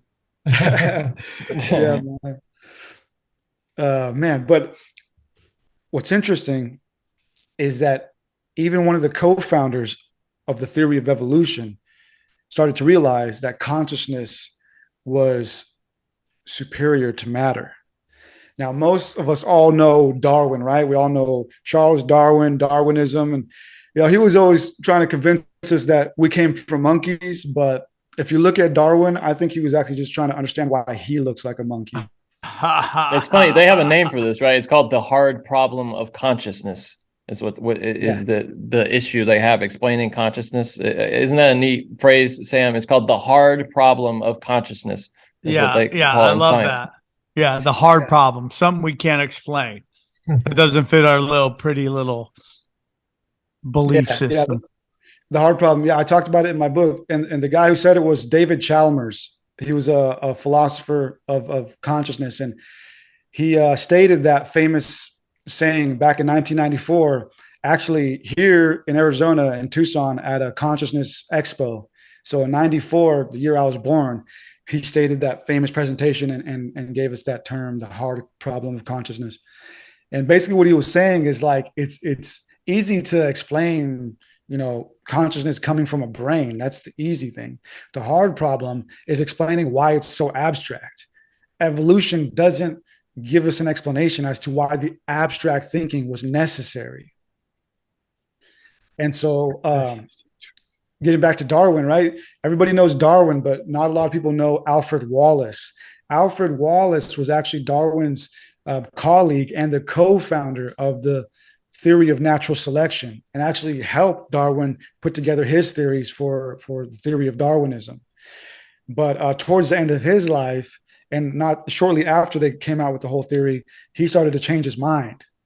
As in this quote right here, I'll read some of it. He said, I know that non-human intelligences exist, that there are minds disconnected from a physical brain, that there is therefore a spiritual world. And the reason he believed this is because he started going to seance parties. So in the late 1800s, there was this, yeah. In the late 1800s, there's this weird thing. It was popular where people would come together and do these seance parties. They would sit around at a table and play the Ouija board and try to call in spirits and stuff like that. If you Google it, there's like a bunch of pictures, from like the late 1800s. Damn, this guy's like the Kyle Gass of Darwinism. That's the other guy in Tenacious D. Is that his name? Kyle Gass. Yeah, he even looks like him with the beard and the glasses now. Yeah, man, Alfred Wallace, dude. He was heady, he was heady. But yeah, he's going to these seance parties and he started seeing crazy stuff. He would see tables levitating. He would see people speaking in tongues. He would even see what he described as like these spiritual beings emanating out of nowhere, and then sometimes like absorbing themselves back into people's heads, like just all kinds of crazy stuff. And so he realized that consciousness was way more powerful and complex than the theory of evolution could explain. And so he basically concluded that the theory of evolution does not and cannot explain where the origin of human consciousness came from. And Darwin didn't like that, But Alfred Russel Wallace basically concluded that it doesn't matter how many molecules you add. You could add hundreds of thousands of molecules together in a brain. If the first molecule isn't conscious, why would 10,000 molecules create consciousness? That's what he was saying. He was saying the brain isn't where consciousness is. It doesn't matter how many cells you add. It doesn't create consciousness. It's simply go ahead. Well, we've talked about this before on the show, but where they took mice and they tried to figure out where memory was. So they would go around the brain slicing out little pieces, and they never got there. Yeah, actually, I mentioned that in my book too. I don't know if it's in the presentation, but there was a scientist, Carl Lashley. I'm pretty sure I did put him in here. Carl Lashley, he spent 30 years studying what's called the engram, which is the engram was the theoretical part of the brain that stores memory. And he did exactly what you said. He was slicing up mice and trying to find the engram, never found it. And so he basically had to conclude that memory isn't a part of the brain. Memory is a part of consciousness. In other words, memory and consciousness are part of the same unit. So, I mean, when people get Alzheimer's, is that their consciousness going away? Or like finishing out a battery where it comes in and out? It could be, man. I mean, it could be, again, we are a spirit machine. So we're meant to be harmonized. So if the consciousness is dysfunctional, then it'll cause the body to follow. If the body's dysfunctional, it'll cause the mind to follow. Like Parliament said, right? The Funky Band, I think it was them who said it, change your mind and your ass will follow. Yeah. Yeah, so we're meant to harmonize those two things, as I'll get into towards the end. So if either one is out of line, it'll cause the other one to fall out of line too. Respect. But yeah, Alfred Wallace, man, co-founder of Darwinism. believed that consciousness was superior to Creepy matter. Santa guy. Yeah. It kind of fits with the idea that the mind is an antenna, though, right? You know, kind of consciousness is maybe the Alzheimer's. He just thing, looks like he wants you to sit on his lap. That's all he looks like. like. Just sit on my lap. Come on now, sit on my lap. I'll give you some candy. Yeah, man. So let's dive into the mainstream theories of consciousness for a little bit. So the mainstream theories are, there's about 4 of them, and they're known as the global workspace theory, the higher order theory, integrated information theory, re-entry and predictive processing approaches theory. And I detailed them in my book. There's no need to get into them right now because they all basically say the same thing. They all say that the brain causes consciousness, but the way that it does that is that all of the varying components of the brain, which are sensing simultaneously, put that data together in that data set of all the various millions of pieces of sensory pieces that are firing off in the brain. They take all of that and they project it into a hologram, and that hologram is consciousness. So basically what they're saying is that all the different parts of the brain that are acting in accordance, they hallucinate consciousness. And so we hallucinate consciousness, and we're under the illusion that we're conscious, but really all we're experiencing are all the different parts of the brain sensing together at the same time. For example, right now you can feel the chair, right? You can feel the chair. You can hear sounds around you. You can smell things, whatever. And so all the fact that all these things are happening at once and you're sensing them all together, it creates this illusion of 360, that you are conscious and that you're this 360 being experiencing life, when really you're just experiencing all these different senses simultaneously. Yeah, it's super interesting, right? It's just interesting. God, consciousness is so crazy. Yeah, in other words, they're just saying that, we're a computer. The brain is a computer. And we were just surrounded by a giant green screen. Yeah, we're just a computer, and we're computing all these different things at once. And when you put all those different things at once, that experience of experiencing all these different things at once is what we call consciousness. But we know that's not true. We know that's not true inherently, because if that's all that was happening, we would be no different than a bug. I believe that most bugs, maybe most animals, kind of operate on this level where it's all static. It's just kind of things firing off, and they're kind of like these little biological automatons. But what makes us different is that we have uniqueness. We have self. We have an I, an individual I, and there's no need for that in evolution. These mainstream theories, they don't explain abstract thinking. They don't explain how we can have a personality. They only explain how a brain reacts to things. And so going with that, we're going to start to dive into the quantum physics and the more spiritual theories. So in 2011, there were 2 scientists by the name of Vernon Knepp and Ed Close. 2 legit dudes, hundreds of publications, all kinds of things, legit scientists. And they came up with a theory known as the triadic dimensional vortical paradigm theory. And they won some awards for this and stuff. And they realized some plates. What up? They won some plates too. Look at that. That's So a big boring. award. You get cool plates. Yeah, like, dude, you just cracked the code of the Matrix. Here's this plate.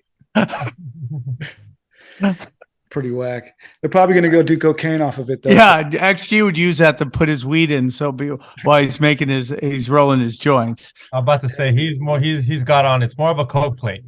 Hell yeah. So these guys came up with this theory in 2011, and what they realized was that the modern model of physics cannot explain all of the phenomena that happens in our universe, specifically at the quantum level. So there was something wrong with our modern Einsteinian model. And so they went back to the drawing board and looked at everything and tried to fix the equations and realized that our universe at the quantum level and at the regular physical level only makes sense if we are put into a 9-dimensional universe. So they realized we exist in 9 dimensions. So yeah. And I had to read a lot of papers, man. I had to read so many thick papers to even to begin to understand a lot of the stuff that I'm telling you guys. Well, 9 is the number of the universe. Exactly. Yeah. Tesla talked about that too. And what they realized was that there was at least, I think, 48 conundrums that the modern Einsteinian model could not explain. So as they went back to the drawing board and came up with their new theory, they realized it only makes sense when we input ourselves into 9 dimensions. And one of those conundrums was what is called the Cabebo angle.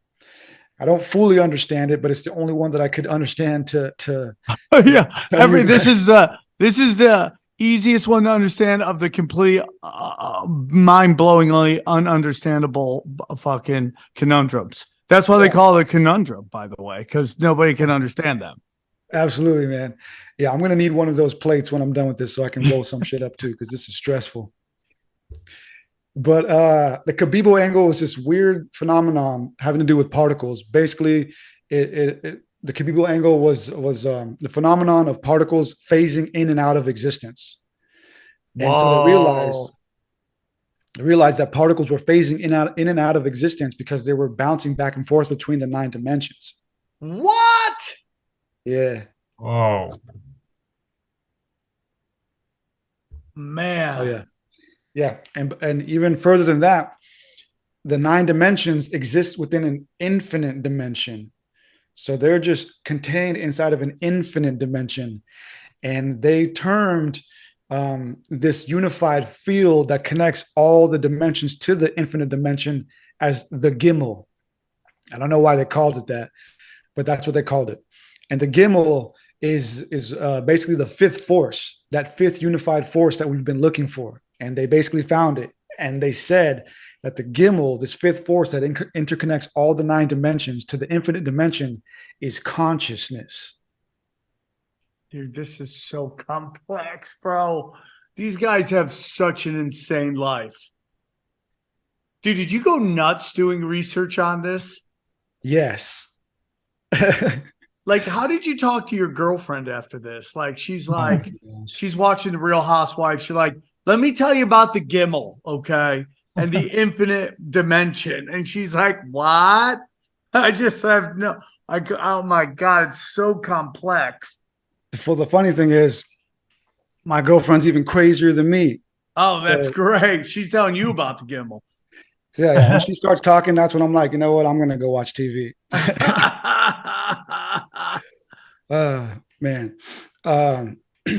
So, there it is. The hard problem. So, yeah, as we were saying. That guy looks like a Gimel. Yeah. Goddamn Gimel. Doesn't he look like he used to be the lead singer of Van Halen?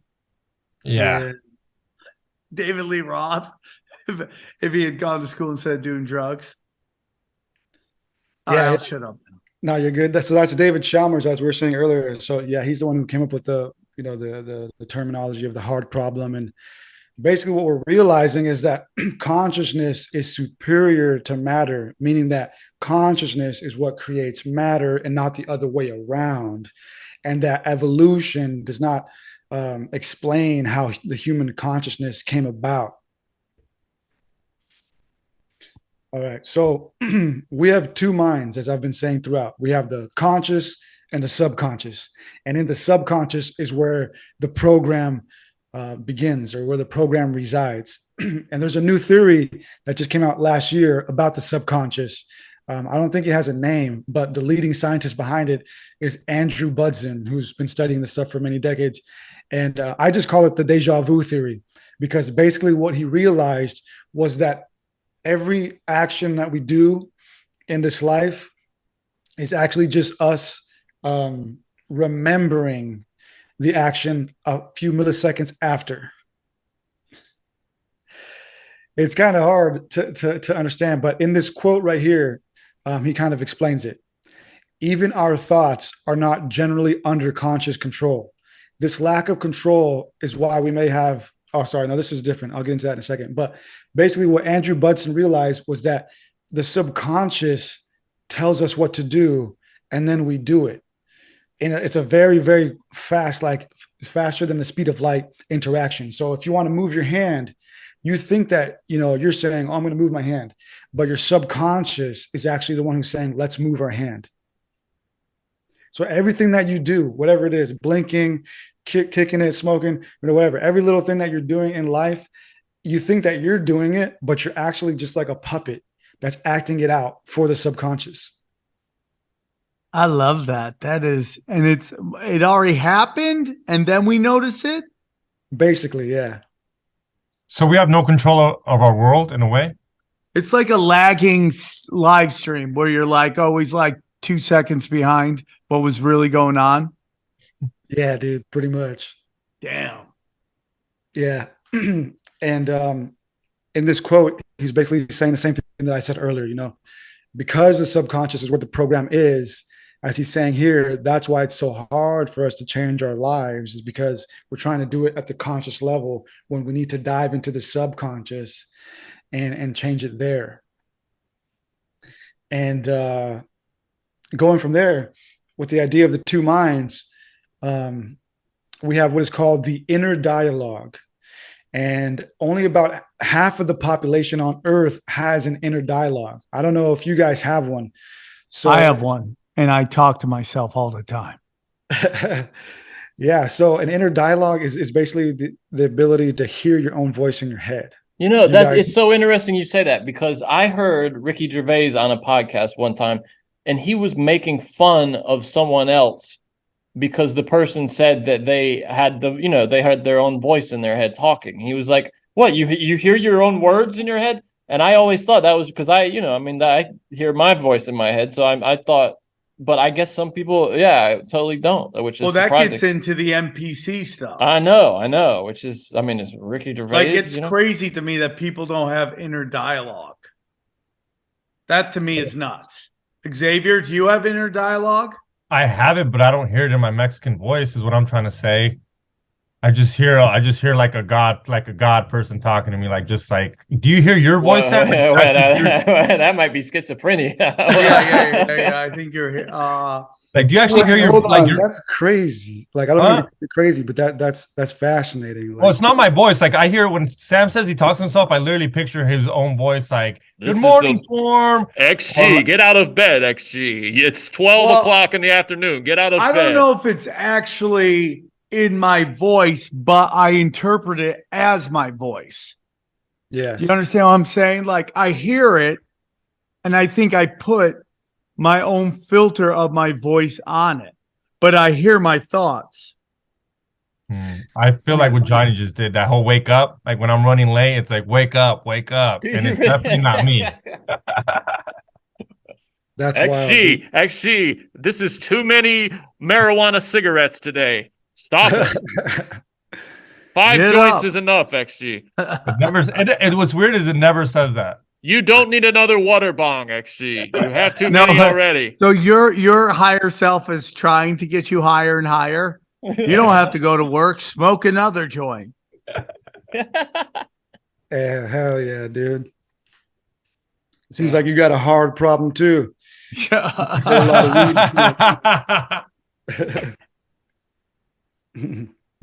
All right, man. So, half of the population has an inner dialogue. The other half doesn't. Half. And there was a Russian psychologist who was studying this back in the 30s, Lev Vygotsky, I guess. And he realized this phenomenon by observing children. Children, they act out their inner dialogue. If you watch them long enough, they talk to themselves, he realized. And so that inner dialogue, they just express it outward. And as we grow older, it kind of just shuts itself in, and we kind of just keep it to ourselves. But further than that, Julian Jaynes, who was a writer and psychologist, who came up with a theory that goes even further. And it's called the bicameral mind theory. And he realized that in some of our ancient literature, like the Iliad, for example, our ancestors had a different type of consciousness, and that inner voice was actually a whole lot more prominent. That back in the day, like not that long ago, like maybe 3,000 years ago, that voice, that inner dialogue was actually like very loud. Like it was almost as if it was another person talking to us. And that used to be normal for us. We used to treat people, what we would label now schizophrenics, as like visionaries. Exactly. Yeah. So that was a lot more common back then. Like that inner dialogue and that schizophrenic mind state was a lot more common. And that's why our ancestors would always talk about speaking to the spirits and to the ancestors and to the gods. He believed that they were actually hallucinating, that they were actually hearing the gods and the ancestors speak to them. And over time, we kind of lost that, and it kind of became diminished. And that's why it's like this very faint thing now. And even more so, what's crazy is that all of the functions of our body, for example, like eyesight or smelling or whatever, they all have a component on one side of the brain and the other side of the brain. But language is the only function that has one component in the brain. It does have another component on the other side of the brain, but that other component in most humans is deactivated. And so we've realized that the bicameral mind might have been true, and that long ago, that deactivated part of language might have been activated, which was causing that speaking back and forth to the spirits and ancestors. And we now know that schizophrenics have an abnormal active part in that deactivated section. So schizophrenics, they have both parts activated, and that's why they're hearing these bouncing voices. It's a superpower that's seen as a mental illness. They don't know how to Well, it can be damaging to the person who has that, though, right? I mean, because if they can't discern the signals, kind of make sense of it. I mean, I can see how it can be debilitating, but for some people, I think, yeah, they probably wrongly institutionalized and wrongly kind of ostracized from society. Yeah. Well, one thing, man, that part could have been the part that we used to use to maybe speak to God or speak to spirits. Yeah. And maybe was slowly deactivated or whatever. And it's become very faint, on certain mediums or spiritual guides, that I even know, they claim to hear voices. They claim to speak to their guides and stuff. So they might just have like this heightened, activated secondary part of language in their mind that allows them to pick up. Do you think it's because we don't have training for like shaman now, possibly that people, it causes them, to kind of go mad because they aren't trained to focus it and use it the right way? Yeah, I think so, man. I think that's a part of it. I do too, dude. I do too. I really do believe that. Yeah, so we have these different facets of our mind, even, just we have the body and the mind, but again, even the mind has these different facets. And so going back to language, Julian Jaynes also believed that what changed us from going from the bicameral mind to just this unitary mind was when our language changed. He saw in the literature of our ancestors that they used to explain life in a very rudimentary way. They didn't have abstract thinking. One example is the word thumos, which is used in the Iliad. Thumos now in Greek means like the soul, but in the Iliad, thumos only meant motion. So whenever somebody stopped moving, like if they were just resting, they would say that their thumos left them, but they were just looking at it from a crude way. But once we became more abstract, for whatever reason, that's when we kind of lost that bicameral mind and gained the consciousness that we have now. So language changes our perception, and through language, central realities can be made and created and broken. As in this quote, he said, "Language is an organ of perception, not simply a means of communication." So that's why it's important to take control of the narratives we tell ourselves and that we are told, and that's Yes, dude. Yes. You can manifest stuff. If yeah. you And keep money, for thinking example, negative thoughts, negative things, like a million things are going on. What you focus on becomes your reality. If you focus on the positive, better things happen. If you focus on the negative, bad things happen. Oh yeah, man. And money is an example of that. Money, it's a made up construct. It's basically just a symbol of our trust to trade with one another. But money is it's etherical. It doesn't really actually exist. But we created that to be a part of our central reality. And now it runs the entire world. So this is an example of how powerful words and language and symbols can be. And so again, we have these different aspects of ourselves, and this part of us that used to speak to the spirits or gods or whatever doesn't exist anymore, and we're becoming less connected.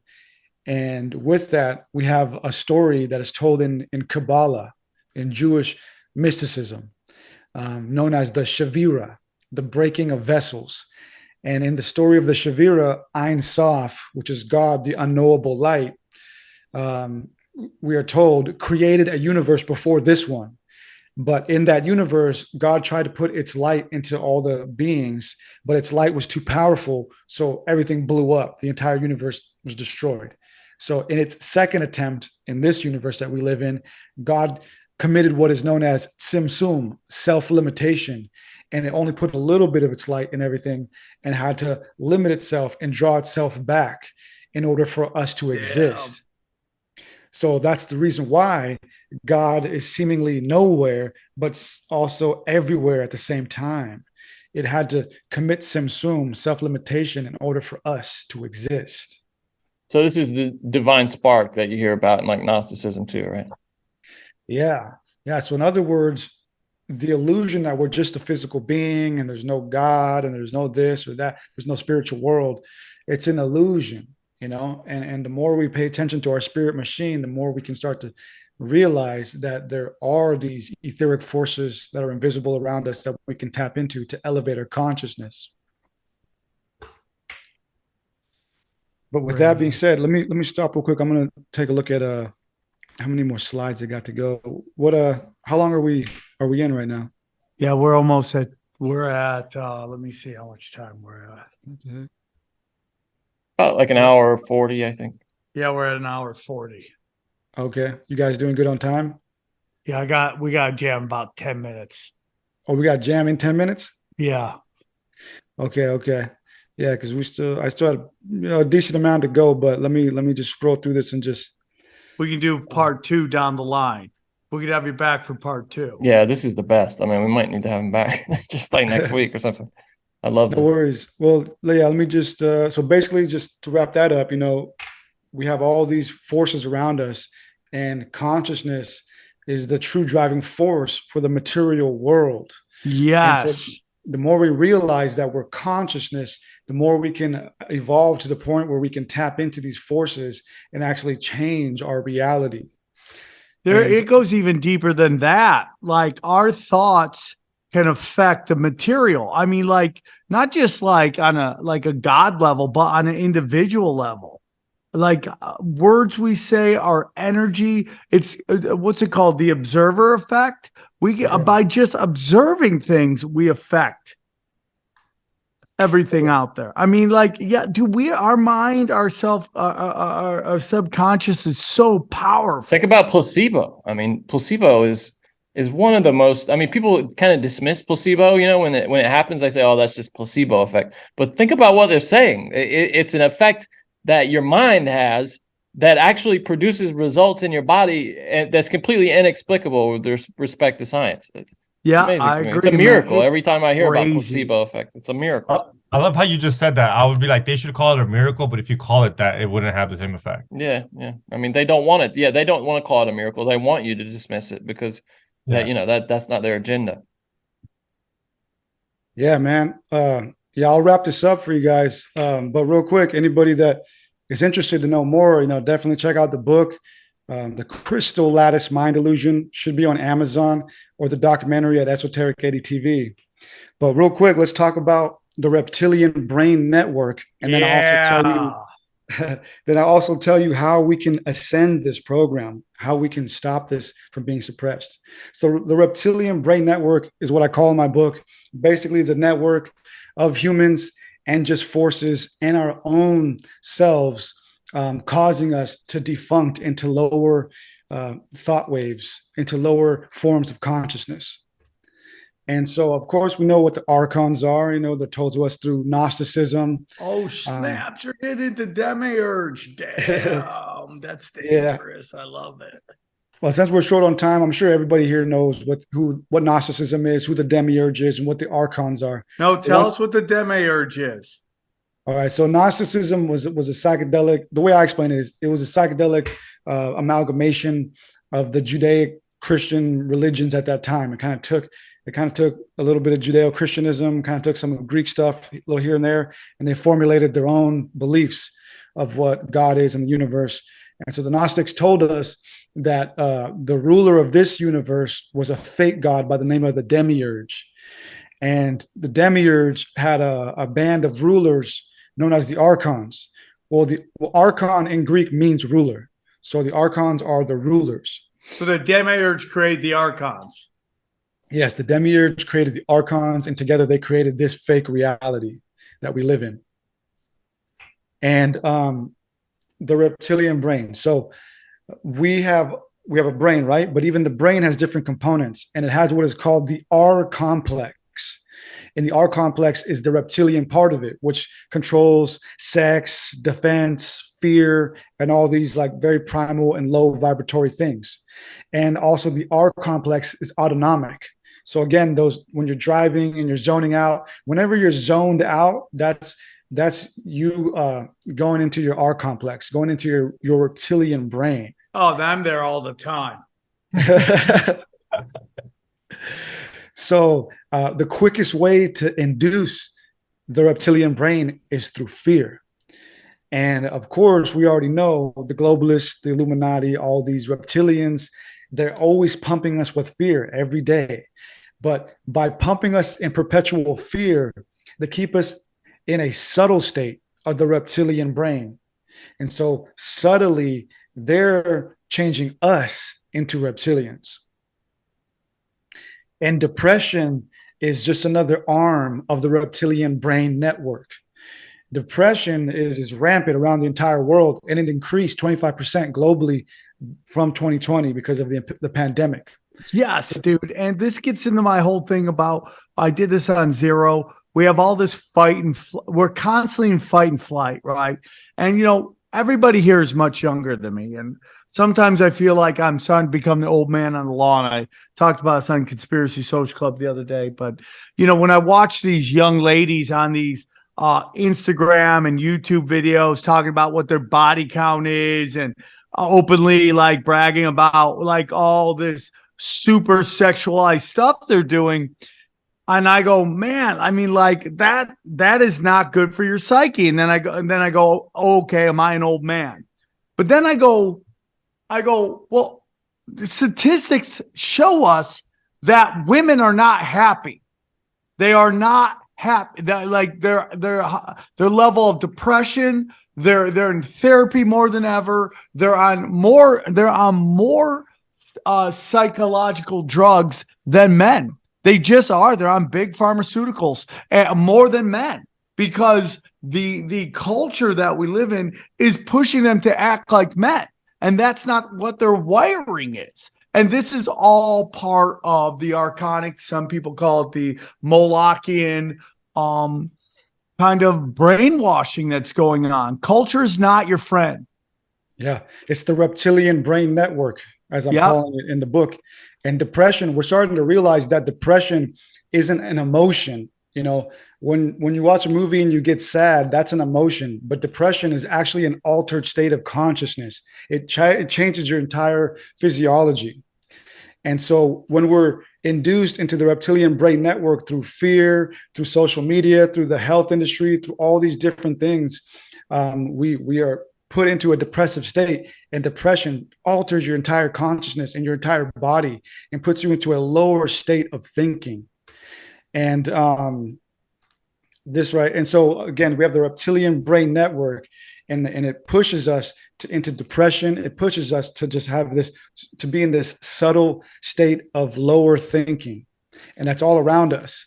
And the people who are doing it, we can call them archons, but it's not just the people, it's the forces. Because again, archons means rulers. So anything that's ruling our life is an archon. If social media rules your life, if you're addicted to social media, that's an archon, because it's ruling your life, and it's an unseen force. It's not, social media isn't a physical person. It's a force. It's a thing. And the same is with unhealthy food or all these things that are a part of the reptilian brain network. They are forces. They are archons. They are literal archons by the definition, that are pushing you into depression, which are keeping you in the R complex, the reptilian brain, and thus stopping you from elevating your consciousness. Now, nature tells us all of this is that. I mean, like, culture, archon, culture is the opposite of nature. Yeah. Culture is the opposite of heritage. And that's what they want you to believe, that culture is your heritage and culture is natural. And it's not. It's the exact opposite of that. Absolutely. And nature tells us, which again is God's expression, that we're meant to struggle. Yes, we're meant to go through things, but we need to utilize consciousness. Eric Newman, in his 1970 book, Origin and History of Consciousness, talked about that. We need to continue utilizing our consciousness, keep using it and thinking on higher levels. That's how it grows and expands. We're meant to upgrade. We're not meant to stagnate or downgrade. So to ascend the program, we need to harmonize the connection between our spirit and our body. And we can do that starting with meditation. We can do that with meditation, because meditation takes the two hemispheres of the brain, takes the two aspects of the mind, and takes the two major components of what we are, the body and mind, and harmonizes them. That's what meditation is meant to do. You're meant to harmonize these structures, and so that you can start to clear your energy, start to clear your program. And this has been talked about through Kundalini yoga for centuries, millennia even. And in the Kundalini meditation, we were told that we have this snake known as Kundalini Shakti, the coiled serpent that exists, that is sleeping at our sacrum, at the bottom of our belly. And when we wake it up through Kundalini awakening, that serpent outstretches. And this is all just descriptive words. But what we do know is that we have what is called the cerebral spinal fluid. There's a fluid channel that travels from your sacrum, the bottom of your spine, all the way to your brain, in your brain, around your brain, and back down. The cerebral spinal fluid is responsible for discarding viruses, bacteria, and also responsible for disseminating beneficial things throughout the body. And also, we have what is called the vagus nervous system, which follows the same channel. The vagus nervous system touches all the main organs. And when we practice meditation with abdominal breathing, meaning taking in deep breaths from the abdominal region, not just the chest, and we meditate and we sit in certain yogic poses, and we start to do that on a daily basis, what we're doing is we're starting to activate the cerebral spinal fluid and the vagus nervous system, the Kundalini Shakti, and allowing it to clear itself. And what's fascinating about both of those is they have healing properties. So we have autonomic properties, right? The heart beats autonomically, we breathe autonomically. And when we get cut, our body heals autonomically. But the Creator has intended for us, through the usage of the spirit machine, to be able to wield these things consciously. So we're meant to be able to heal at will. We're meant to ascend at will, but we won't be able to do that until we regain independence and power of our body, of our spirit machine. And it starts in the subconscious. We need to change our program. And we also need to utilize the body through meditation, through activating the cerebral spinal fluid, through activating the vagus nervous system, through eating healthy, thinking healthy, and being healthy.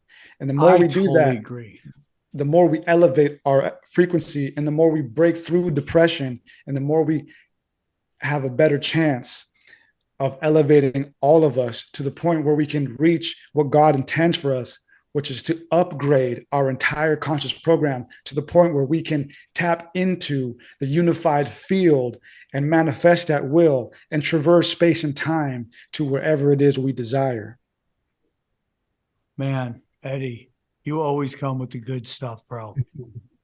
This was some hammer time today. It was great, man. And I know I'm going to get a lot of shit about cutting it short because I know we could have gone another hour or so. But we will have you back for a part 2, do some more deep dives into it. And so Absolutely. This is going to come out after your book is. Where can they get your book? So you can find the Crystal Lattice Mind Illusion on Amazon for now. I'll get it figured out to put it on my website. But you can also watch the free documentary version on YouTube at Esoteric Eddie TV, and it'll probably be on BitChute as well for any of the people who are on there. And what do you do for a living, Eddie? I am a plumber. So you must be the most interesting fucking plumber on planet Earth. I mean, when you come to people's houses, they understand what fucking savage is coming to fucking work on their plumbing. I mean, it's unbelievable. And I'm sure you enjoy doing it. That's why you continue to do it. But I hope that everybody finds everything you're doing and shows you a lot of love and supports you, that if you don't want to do plumbing anymore, you don't have to. But if you love doing it, respect on that. So, Eddie, thank you so much for coming on. As always, you knocked it out of the park. Anything else you want to drop and final thoughts on where they can find you one more time? Yeah, Instagram, Esoteric Eddie, YouTube, Esoteric Eddie TV. And like one of my homies put it to me, I'm just Super Mario, man, the plumber. I eat mushrooms and I fight reptilians. All right, bro. I love that. And I respect that. The Super Mario of the truth community. Thank you so much for coming on. Again, guys, if you want to see me live, I'm adding dates all the time. samtripoli.com. Also, YouTube is annihilating us. You can go to samtripoli.com for all my videos, but a lot of you guys want to go. Please check us out. We've starting to get some love from Rumble. They've been hitting us up about featuring some of our stuff on Rumble. So go check them out. And just very thankful for everything. If you want to check out any of my other shows, there's going to be some quick clips here at the end. You can listen to all of them. You can also check out Xavier Guerrero show. So support. I love you guys. I love everything about you guys. And I'm very appreciative that you guys show me love, show everybody on this show love. Without you guys, we'd just be talking to us. So enjoy these clips and we will talk to you soon. Take care, everybody. Bye. Here's a clip from the latest Broken Sim. Okay, this story is fantastic. Woman demanding reparations at Target gets punched in the face by security guard.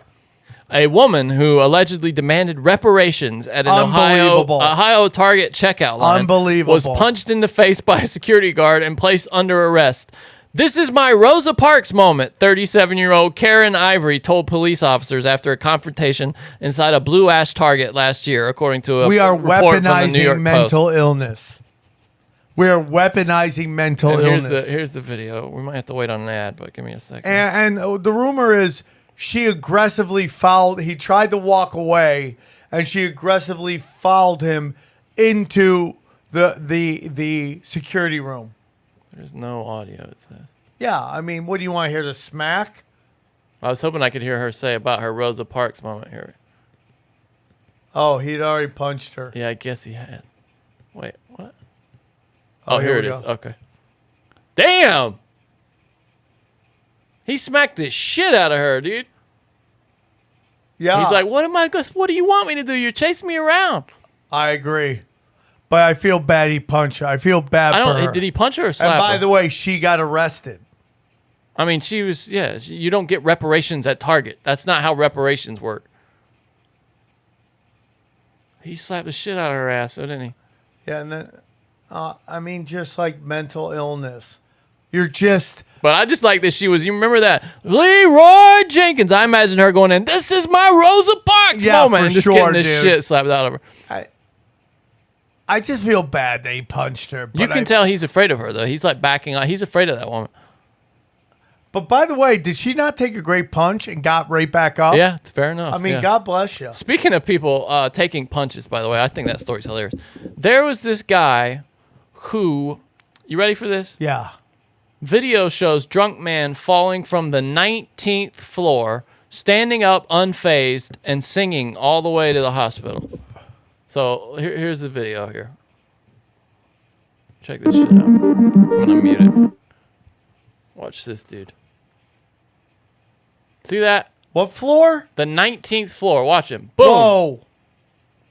Whoa. Something he was holding or something exploded, and here's the guy right here. Oh, he fell into a car, dude. That's what was flying up. Pieces of a car. He hops out. And he's not hurt? I guess not, dude. Well, they said he was singing all the way to the hospital. He's like, how do I get off this? By the way, Johnny, what about the video I sent you where the girl's blogging? Look at the pieces of the car fly up here. I know. Where the girl's blogging and the guy jumps out of the window and kills himself. Oh yeah, that's dark, dude. We can't show on this. I know, but that's crazy, right? That was sad. Yeah, that was just really sad. That was a guy just committing suicide. I mean, this guy, who knows what he was doing. All right, this is from the Telegraph.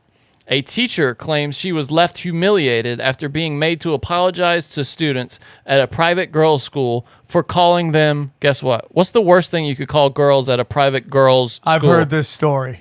Tell me what it is then. She called them girls. That's right. She called them girls. Pupils at the 20,000 pounds a year school complained and said not everyone in the class identified as female, with one pupil challenging the woman to acknowledge their pronouns. The philosophy and religious education teacher was forced to apologize after saying, "Good afternoon, girls," at the start of the lesson. Damn. This is just more stories from And then the cosign that the school co-signed that is the dumbest thing ever. It's the dumbest I'd be thing like, ever. you're 11, shut up. And their parents should be embarrassed.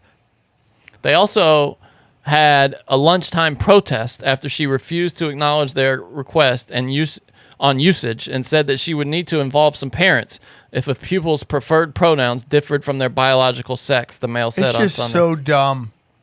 It's just so dumb. What are we doing? What are we doing? Why are we co-signing on all this bullshit? Why are we doing that?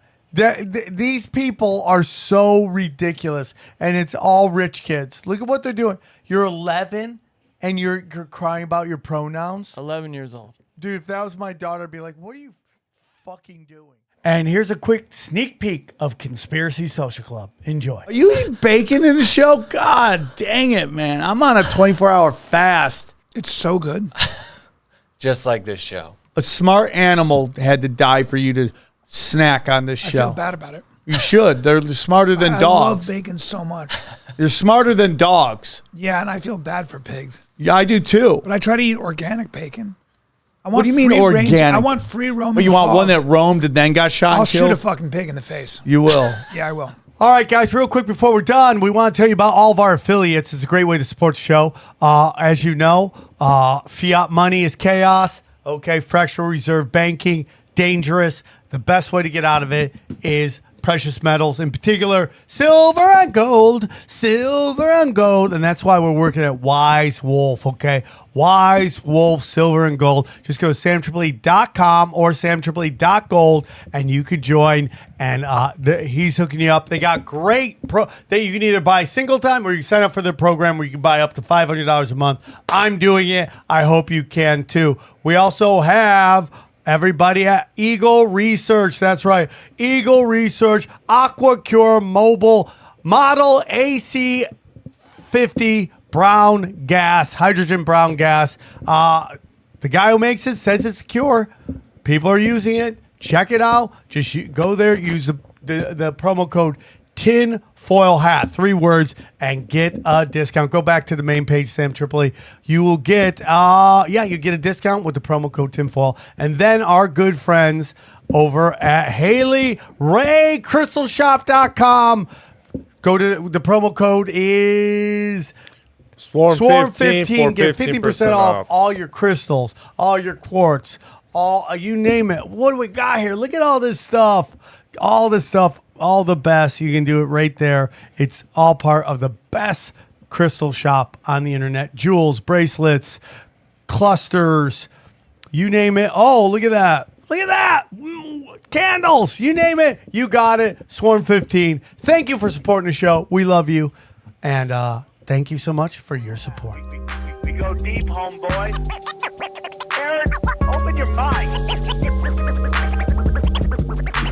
Drink from the fountain of knowledge. There's lizard people everywhere. That's some interdimensional shit. Wake up, Aaron. This is only the beginning. Dude, you just blew my mind. Tinfoil hat, tinfoil hat, tinfoil.